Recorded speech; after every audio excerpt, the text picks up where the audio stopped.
ಮೊದಲು ಚುನಾವಣಾ ಬಾಂಡ್ ಬಗ್ಗೆ ಹೇಳಲಿ ಎಂದು ಪ್ರಧಾನಿ ಮೋದಿಗೆ ಡಿಕೆ ತಿರುಗೇಟು. ನನ್ನ ಮೇಲೆ ದೇವೇಗೌಡರಿಗೆ ಪ್ರೀತಿ ಜಾಸ್ತಿ ಎಂದಿದ್ಯಾರು? ಮುಸ್ಲಿಮರನ್ನ ಗುರಿ ಮಾಡಿ ಮತ ಕೇಳಬೇಡಿ ಅಂತ ಬಿಜೆಪಿಗೆ ಸಚಿವ ಟಾಂಗ್. ಈ ಸುದ್ದಿಗಳನ್ನು ನೋಡೋಣ ಲೋಕ ಫೈಟ್ ನ್ಯೂಸ್ ಟಾಪ್ 9 ನಲ್ಲಿ. ಕರ್ನಾಟಕದಿಂದ 100 ಕೋಟಿ ಕಪ್ಪು ಹಣ ಸಂದಾಯವಾಗಿದೆ ಎಂದ ಮೋದಿ ಹೇಳಿಕೆಗೆ ಡಿಸಿಎಂ ಡಿಕೆ ಶಿವಕುಮಾರ್ ತಿರುಗೇಟು ನೀಡಿದ್ದಾರೆ.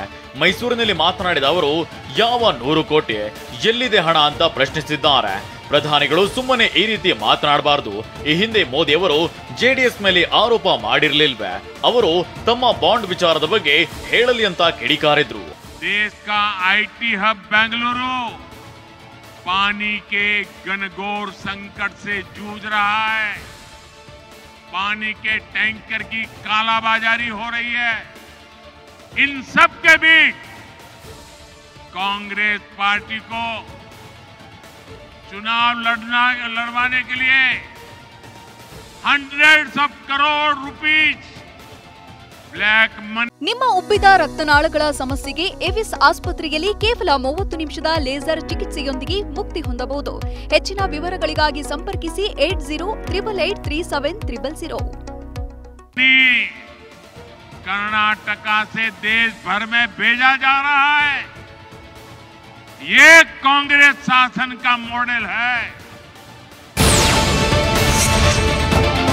ದೇವೇಗೌಡರು ನನ್ನನ್ನ ನೆನಪಿಸಿಕೊಳ್ಳುತ್ತಲೇ ಇರಬೇಕು ಅಂತ ಉಪಮುಖ್ಯಮಂತ್ರಿ ಡಿಕೆ ಶಿವಕುಮಾರ್ ವಾಗ್ದಾಳಿ ನಡೆಸಿದ್ದಾರೆ. ಮೈಸೂರಿನಲ್ಲಿ ಮಾತನಾಡಿದ ಅವರು, ನನ್ನ ಮೇಲೆ ದೇವೇಗೌಡರಿಗೆ ಪ್ರೀತಿ ಜಾಸ್ತಿ ಆಗಿದೆ, ಅದನ್ನ ನೆನಪಿಸಿಕೊಂಡು ನನ್ನ ಬಗ್ಗೆ ಮಾತನಾಡ್ತಾರೆ ಅಂತ ಕಾಲೆಳೆದಿದ್ದಾರೆ. ಅವರು ನನ್ನ ಕಂಡ್ರೆ ಬಹಳ ಪ್ರೀತಿ ಇದೆ. ಅವರು ನನ್ನ ಕಂಡ್ರೆ ಬಹಳ ಪ್ರೀತಿ, ನಾನು ನೆನೆಸ್ಕೊಳ್ಳೇಬೇಕು. ಅವರು ನೆನೆಸ್ಕೋತಾ ಇದ್ದಾರೆ, ಬಹಳ ಪ್ರೀತಿ ಇದೆ ನನ್ನ ಕಂಡ್ರೆ. ಅದಕ್ಕೆ ಅವ್ರು ಆಗಾಗ ನಾನು ನೆನೆಸ್ಕೋತಾ ಇರ್ತಾರೆ. ಅದೇ ಅಷ್ಟು ಬಹಳ ಸಂತೋಷ ಅಲ್ವಾ? ನನ್ನ ನೆನೆಸ್ಕೊಳ್ತಾ ಇದ್ದಾರಲ್ಲ, ಅಷ್ಟು ಸಾಕು ಬಿಡಿ. ಡಿಕೆ ಬ್ರದರ್ಸ್ ಕಾಂಗ್ರೆಸ್ ಪಕ್ಷದ ಫೈನಾನ್ಸರ್ ಎಂದಿದ್ದ ಮೋದಿಗೆ ಡಿಕೆ ಸುರೇಶ್ ತಿರುಗೇಟು ನೀಡಿದ್ದಾರೆ. ಬೆಂಗಳೂರಿನಲ್ಲಿ ಮಾತನಾಡಿದ ಅವರು, ಮೋದಿ ರಾಜ್ಯದ ತೆರಿಗೆಯನ್ನು ಬೇರೆ ರಾಜ್ಯಕ್ಕೆ ಹಂಚುತ್ತಿದ್ದಾರೆ. ಕರ್ನಾಟಕಕ್ಕೆ ಕೇಂದ್ರದ ಕೊಡುಗೆ ಏನೆಂದು ಮೋದಿ ಹೇಳಲಿ. ರಾಜಕೀಯ ಭಾಷಣ ಮಾಡಿ ಜನರ ದಿಕ್ಕು ತಪ್ಪಿಸಬಾರದು ಅಂತ ಮೋದಿ ವಿರುದ್ಧ ವಾಗ್ದಾಳಿ ನಡೆಸಿದ್ರು. ಪ್ರಧಾನಮಂತ್ರಿಗಳು ಫಸ್ಟ್ ನಮ್ಮ ತೆರಿಗೆ ಹಣವನ್ನ ಬೇರೆ ರಾಜ್ಯಗಳಿಗೆ ಕೊಡ್ತಾ ಇರೋದನ್ನ ಅದ್ರ ಬಗ್ಗೆ ಅವರು ಹೇಳ್ಬೇಕು.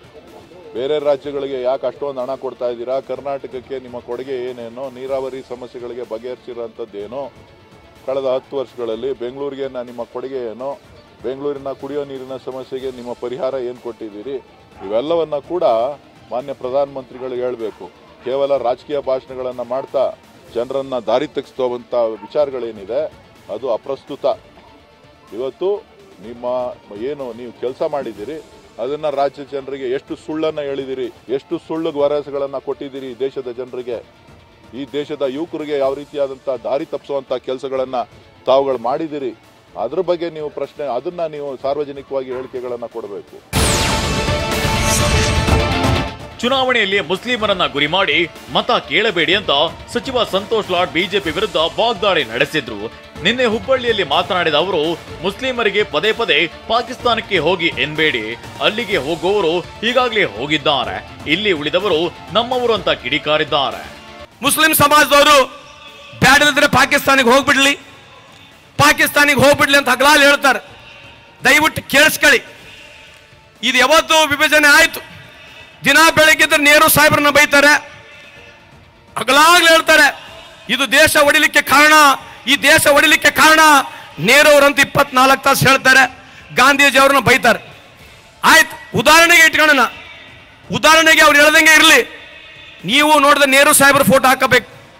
ಯಾಕಂದ್ರೆ ಯಾವ ದೇಶ ವಿಭಜನೆ ಆಯ್ತು, ಯಾವ ಪಾಕಿಸ್ತಾನ್ ಒಂದು ಸೆಕ್ಯುಲರ್ ಕಂಟ್ರಿ ಆಗಕ್ಕಿನ ಒಂದು ಜಾತಿಯ ಮುಸ್ಲಿಂ ದೇಶ ಆಗಕ್ಕೆ ಹೋಯ್ತು, ಬಹಳಷ್ಟು ಜನರು ಈ ದೇಶವನ್ನು ಬಿಟ್ಟು ಅಲ್ಲಿ ಗುರುತಿಸ್ಕೊಂಡು ಆ ದೇಶಕ್ಕೆ ಹೋದ್ರು. ನಿಮಗೇನು ತೊಂದರೆ ಇದೆ? ಆ ಮುಸ್ಲಿಂ ಸಮಾಜ, ಮುಸ್ಲಿಂ ಬಾಂಧವರು ಅಲ್ಲಿ ಹೋಗಿರ್ತಕ್ಕಂಥವ್ರು ಇಲ್ಲಿದ್ರೆ ಇವತ್ತು ನಿಮ್ಮ ಹಿಂದೂ ಈ ಬಾವುಟನೇ ಆಡ್ತಾ ಇರಲಿಲ್ಲಲ್ಲ. ಮೋದಿಯಷ್ಟು ಭಯಪಡುವ ವ್ಯಕ್ತಿ ಬೇರೆ ಯಾರೂ ಇಲ್ಲ ಅಂತ ಕಾಂಗ್ರೆಸ್ ನಾಯಕ ಬಿಕೆ ಹರಿಪ್ರಸಾದ್ ವಾಗ್ದಾಳಿ ನಡೆಸಿದ್ದಾರೆ. ನಿನ್ನೆ ಉತ್ತರ ಕನ್ನಡ ಜಿಲ್ಲೆಯ ಹೊನ್ನಾವರದಲ್ಲಿ ಮಾತನಾಡಿದ ಅವರು, ಚೀನಾ ನಮ್ಮ ಭಾಗ ಅತಿಕ್ರಮಣ ಮಾಡಿದ್ರೂ ಮೋದಿ ಮೌನವಾಗಿದ್ದಾರೆ. ಆಡಳಿತ ನಡೆಸುವಾಗ ಕೇವಲ 56 ಇಂಚು ಎದೆ ಇದ್ರೆ ಸಾಲದು, ಆಡಳಿತ ನಡೆಸುವ ತಲೆ ಇರಬೇಕು ಅಂತ ಕಾಲೆಳೆದಿದ್ದಾರೆ. ಏನೇನು ಕಾರ್ಯಕ್ರಮ ಮಾಡಿದಾರೆ ಅಂದ್ರೆ ಏನು ಕಾರ್ಯಕ್ರಮ ಇಲ್ಲ.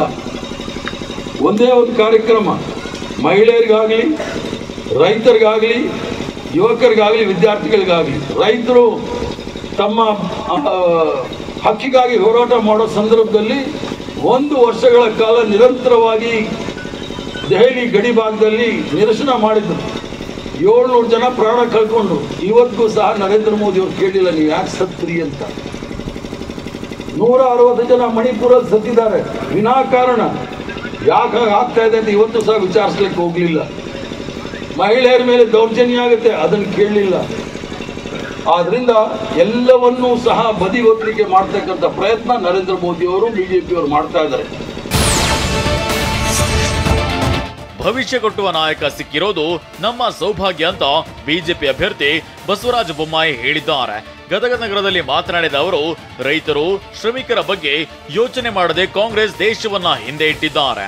ಯುವಕರಲ್ಲಿ ಕನಸನ್ನ ಕಾಣುವ ಧೈರ್ಯವನ್ನ ಮೋದಿ ಹುಟ್ಟಿಸಿದ್ದಾರೆ ಅಂತ ಹೇಳಿದ್ದಾರೆ. ದೀರ್ಘಕಾಲದ ಶಾಶ್ವತವಾಗಿ ಜನರ ಜೀವನ ಗುಣಮಟ್ಟ ಹೆಚ್ಚಿಸುವಂಥ ಮತ್ತು ಬಡತನ ನಿರ್ಮೂಲನೆ ಮಾಡುವಂಥ ಶಾಶ್ವತವಾದಂಥ ಯೋಜನೆಗಳು ನಮ್ಮ ಪ್ರಣಾಳಿಕೆಯಲ್ಲಿದೆ.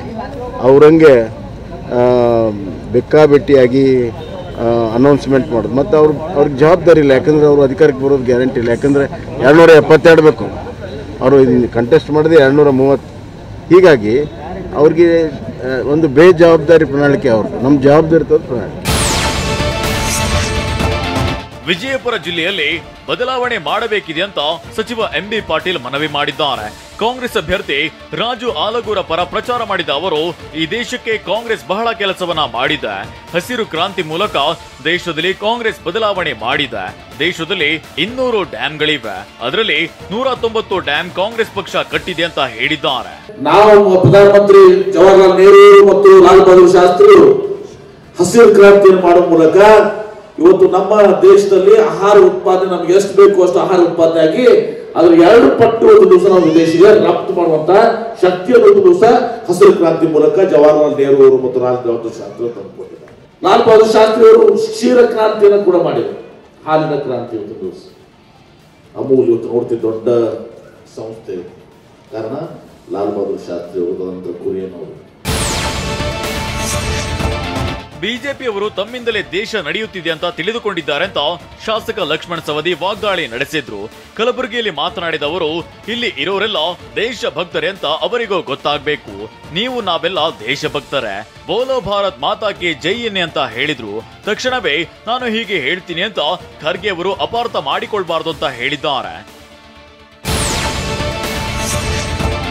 ಈಶ್ವರಪ್ಪ ಯಾಕೆ ಪಕ್ಷೇತರ ಸ್ಪರ್ಧೆ ಮಾಡಿದ್ದಾರೆ ಅನ್ನೋದಕ್ಕೆ ಅವರೇ ಉತ್ತರ ನೀಡಬೇಕು ಅಂತ ಬಿಜೆಪಿ ಅಭ್ಯರ್ಥಿ ಬಿವೈ ರಾಘವೇಂದ್ರ ತಿರುಗೇಟನ್ನ ನೀಡಿದ್ದಾರೆ. ಶಿವಮೊಗ್ಗದಲ್ಲಿ ಮಾತನಾಡಿದ ಅವರು, 2 ವಾರದ ಹಿಂದೆ ರಾಘವೇಂದ್ರ ಗೆಲ್ಲಿಸಿ ಅಂದಿದ್ರು.